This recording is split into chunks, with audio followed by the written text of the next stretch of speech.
Salutations. I'm Kellic Grey.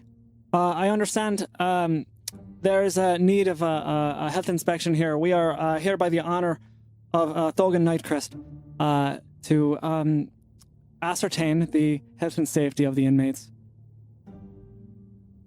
If you look here, I'm sure you'll see our paperwork is in order.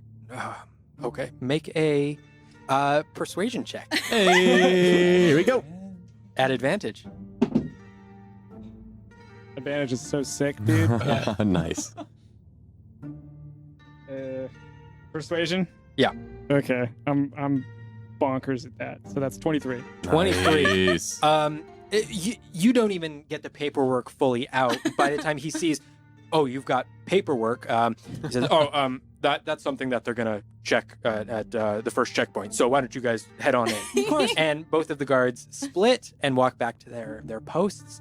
And you see right in front of you, one of the guards goes over and pulls a lever down on the wall as these gates open. And you can see they open into kind of a small area. You see, just like on the map that Faraday pointed out to you, two buildings, or one building on either side, two buildings in total, and then stopped by another gate just beyond. As you guys walk up and approach. I would like to be using my silver tongue potion if possible Okay. to just appear incredibly earnest and and like I am just a little girl who could do no wrong. Okay. As you approach, I'm going to have you make a performance check. At advantage! 15. 15. The rest of you look to Olma, and she seems like a decently likable person. For the first time in She our... seems- Yeah, I say to Holding up. Faraday as we're walking, "Man, this is the nicest I've ever seen her." For a little girl, she seems absolutely tolerable. I wonder if this is a side effect of the potion.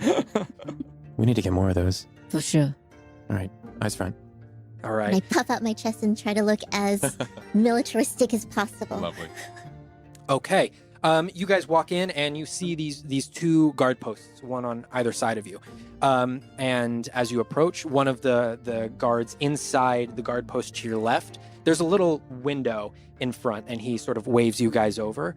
And as you approach, it is a young, fresh-faced dwarven man who's got a short, bright red beard, and he's got on sort of this half-plate armor. You can see some of it's like, compared to the guards on the outside who are in full plate armor, he seems to be a little bit more comfortable, but still wearing kind of the same sort of stuff. And you approach. Is he at a desk or? He is at a desk inside this guard post, but in front of him is an open window to where you guys are approaching. Okay. And you approach, and he says, "Hey, what are you guys here for?" Good morning to you. And I coolly slide the paperwork across the desk to him with my 5 fingers pointed down. Here to inspect the health and safety of the inmates that's present on the honor of Thogan Nightcrest.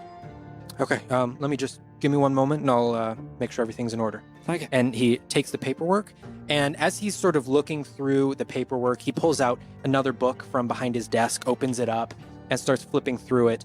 And all of a sudden, you hear from inside, you hear a tick, tick, tick, tick, tick. And you see on the inside of this little booth, on the wall, there's a lever. And the lever is in the down position, and with each tick, it goes tick, tick, tick, and moves up. He stops what he's doing with his paperwork. It's a slow tick. It's a slow move up. He stops with his paperwork for a moment, goes over, and resets the lever into a down position. Do we see this? Yes, all of you would be able Could to see I it. turn to Faraday maybe to see it? What is that? What's that lever? Safeguards. Of course.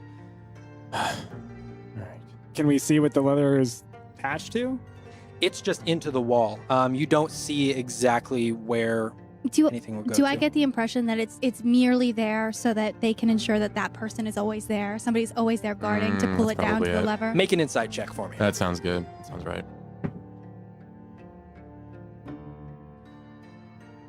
19. 19, probably. With the timing of the lever, it's not it's not going to throw itself up super Right. fast. It's kind of, and he took it kind of casually. He saw it. He went over. He reset it back down. But we don't. You don't know what it does. We you and we don't where know it goes to. how long the You don't know in between. timing is. Yeah. Okay. But with that, he looks over your paperwork, and Oma, as you did an amazing job putting these together, he looks through Heck and yeah, I did. as he's looking, he sort of looks back and forth between his book and your documentation, and he walks back over and he says, apologies, all of your documentation is in order. I haven't seen an order for anyone to be coming in the prison today. No one. Well, yes, if Notified they let you know in advance, how do they know you're not going to try to hide whatever prisoner you've let go sick? We're here doing a duty. Okay, make a. That's really good. I'm gonna have this be an intimidation check. Make an intimidation check. Hey. At advantage. Oh, come on. Oh, sick. Okay, it's another 23. Yeah! 23. Sorry, no, not quite. It's 20. It's a 20. 20. Okay. 20. Oh, we're screwed. You see his cheeks begin to get bright red as his face sort of goes flush, and he begins to blush, and he says, "I guess that's a good point. If it's an emergency, I'll wave you guys in, and I'll just make sure my books are all set in a moment here. Let me just get the information down." You do that, lad.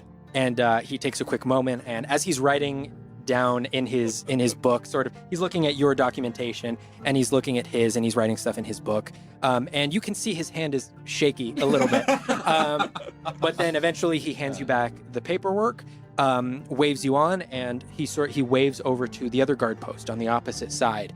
And as you look over, you see another very similar window, and you can see this dwarf look down, do a couple of things. You can't exactly see what his hands are doing, but then in front of you, the gate creaks open into another smaller section. So that was the second gate in this order of gates. Yes, Just so I can- you just passed through. There seems to be 3 walls here, 3 so gates. we have one more gate till we get into the prison proper. One more gate. Yes. Gotcha. So this And we is, don't know what his hands did to let us through that gate. None of you saw. Okay. No. Cool. No. It's all right. We'll figure it out. All right. We'll be all right. We'll be good. We'll be good. And as you guys are waved on into the second checkpoint, you see that Just a moment of apprehension as we turn away from that gate. Just like a quick glance to the group of like, oh god, okay, here we go.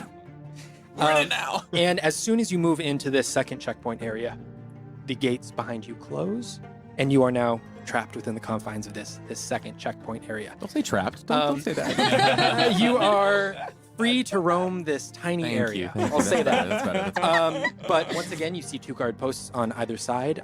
This time, you see 3 guards in each of them, and 2 from each of the posts come out.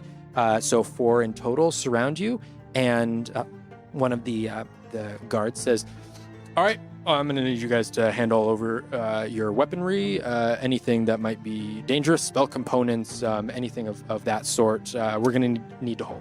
I give a perfunctory nod to the gang. I put my hands in my pockets and I grab the inside of them and I pull them out as if there's nothing in there, but I'm holding the little ribbon in my Okay. hand Okay. so that it's hidden. Okay, make a sleight of hand check for me. Nice. 24. 24. Okay, Yeah. masterfully. Yeah.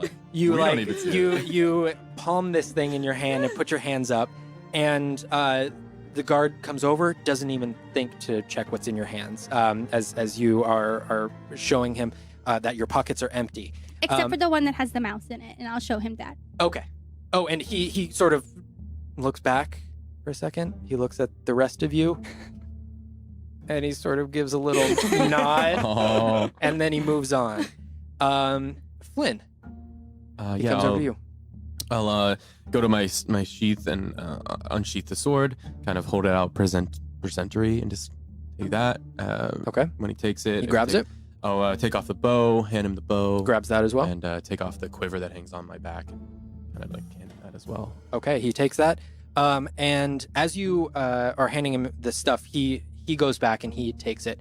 into the guard post, and you can see him sort of like inspecting the sword, and you see he gives like a little like, nice sword, Steal my stuff. as he takes it into the guard post. As he does, another one of the guards approaches Faraday. Good morning. Hey, what is your name? He looks back at you and he says, "My name is Baylor Stormforge." Baylor. Good morning. Yes. So, as the military escort for this party, I was hoping that I could, as a former soldier of the Caldor army myself, and a former guard here, if I could hold on to my weaponry, and I just sort of lean in a little closer. The tall one gets a bit on my nerves. Make a deception check for me. There we go. Oh. 16. 16. Okay. You see that this guard, you don't recognize this guard, Baylor, as he's looking at you, and he sort of looks you up and down and just sort of a little inquisitive. And before he starts taking any of your stuff, he walks back over to the guard post where one of the other guards remains. And you can't quite hear what they're saying, but you can see there's a little bit of a back and forth. And the other guard, who appears much older, a little bit of gray in the beard, looks back over and looks you up and down. Then I stand more at attention. And he gives you a nod and sort of raises his hand as if to say hello. And you faintly remember seeing this dwarf before, maybe just in passing, but he seems to recognize you at this point. Considering she's a dragonborn amongst Yes. all the other dwarves. Right. Stands out a For bit, sure. just a bit. And yeah, you faintly remember maybe in passing, but he seems to recognize you. He says another word back to Baylor, and he comes back out and he says, "Yes, I'm sorry, I'm kind of new here. I obviously didn't recognize you, but you are spoken for, so you are able to take anything in that you would like." Yes. You have no idea how much I appreciate that. And And I give him a pat on the shoulder. okay. Right. And lastly, Baylor walks over to Kellic, and he walks up to you and he says, "You're the healer? That's right. All right. You are permitted to keep any spell components you might need. If you have any weaponry, though, we are going to need to take that." I pull my cloak open to show that my belt has nothing on it. I open up the vest to show there's nothing in my vest, and I sort of shrug. Okay. And as the guards go back into each of their guard posts, you see one of the guards who did not approach you guys before walk up with a little slip of paper, and that slip of paper has the number 72 on it. Hands it to... Oh. Who's going to grab it? I'll grab it. I'll All take right. it. Hands it to Flynn. And he says, "Now when you come back out, just give us this note and all of your stuff will be brought back to you." Got it. Okay. And as he walks back to the guard post, you see the gates in front of you once again click and creak open, and you guys are through the 2 checkpoints. Heyo.